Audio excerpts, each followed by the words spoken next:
Hello friends, আসসালামু আলাইকুম। Welcome back to my channel স্নিগ্ধ ব্লগ। আশা করি সবাই ভালো আছেন, আমরাও ভালো আছি।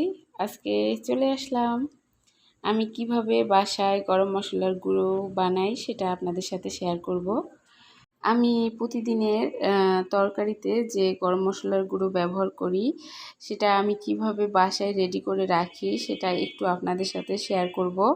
সেজন্য এখানে আমি অনেক দারুচিনি, এলাচ, লবঙ্গ, বড় এলাচ, গোলমরিচ, তারপরে এগুলো নিয়েছি। এগুলো আমি যেভাবে বাসায় গুঁড়ো করি, এখানে সাদা জিরে নিয়েছি, আমি জিরেটাও একসাথে অ্যাড করে দিব।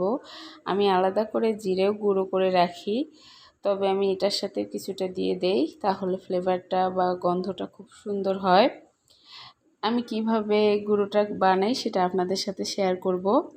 তাই আমি চুলায় প্রথমে একটা এরকম প্যান বসিয়ে দিয়েছি, দিয়ে একটু পানি ছিল আমি গরম করে নিয়েছি।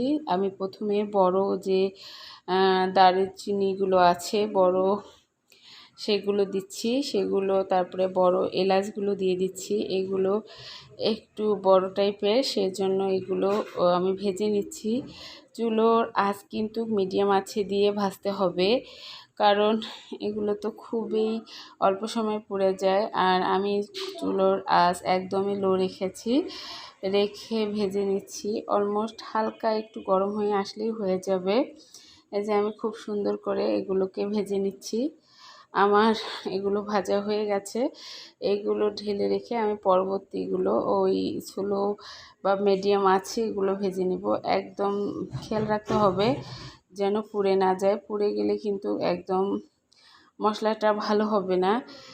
এভাবে অনবরত নেড়ে দিতে হবে যাতে পুড়ে না যায়। আর চুলোর আঁচটা একদমই আমি লো করে নিয়েছি, কারণ এগুলো অল্প আঁচেই হয়ে যায় খুব সুন্দর করে।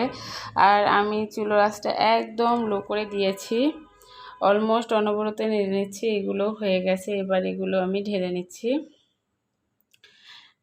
ঢেলে আমি রেখে দিলাম। তারপর এখানে আমি যে জিরাটা অ্যাড করব, সাদা জিরে, সেটা দিয়ে একটু নাড়তে শুরু করলাম।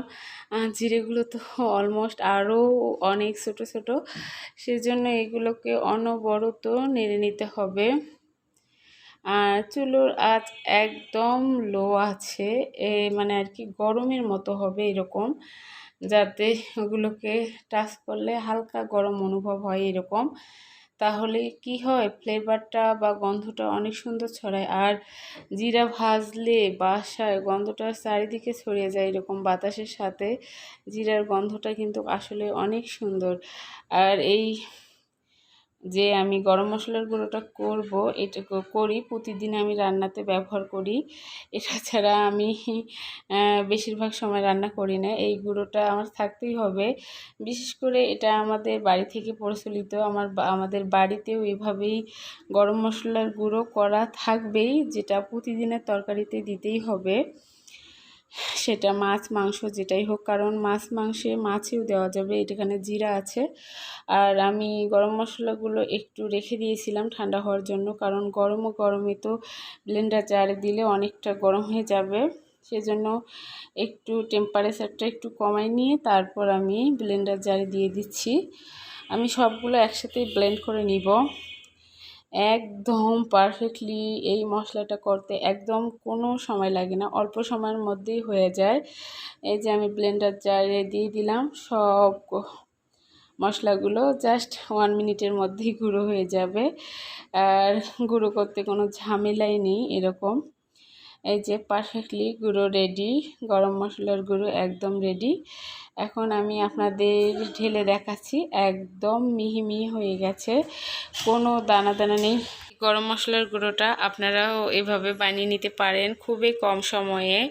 আর এটা তরকারিতে দিলে অনেকটাই স্বাদ হয়। আর এটা আপনারা একটু বেশি পরিমাণে বানিয়ে 1 মাসের জন্য করে রেখে দিতে পারেন। আমি বেশিরভাগ সময় 1 মাসের জন্য এইভাবে বানিয়ে নেই। তাতে কি হয়, আমার অনেকটা ভালো হয়। আর এর ফ্লেভারটাও নষ্ট হয় না, একদম পারফেক্টলি থাকে। আমি যে পাত্রে রাখবো সেটাতে আমি একটু ঠান্ডা করার পর আর কি ঢুকাই নিচ্ছি। আমি এটা থেকেই প্রতিদিন ব্যবহার করে নেই। আর যদি বেশি পরিমাণে করি সেজন্য আর একটা পাত্রে আমি ওটাকে রেখে দেই। তবে আপনারা চাইলে এটা কাচের পাত্রেও রেখে দিতে পারেন। আমি এভাবে করে রেখে দিচ্ছি। এই যে আমার হয়ে গেল প্রতিদিনের গরম মশলার গুঁড়ো, যেটা আমি তরকারিতে ব্যবহার করি। অবশ্যই কেমন লাগলো জানাবেন প্লিজ, আর লাইক দিয়ে পুরো ভিডিওটা দেখে নেবেন। আর যদি ভালো লাগে অবশ্যই ভালো ভালো কমেন্ট করবেন। সবাই আমাদের জন্য দোয়া করবেন। সবাই ভালো থাকবেন, সুস্থ থাকবেন। আল্লাহ হাফেজ।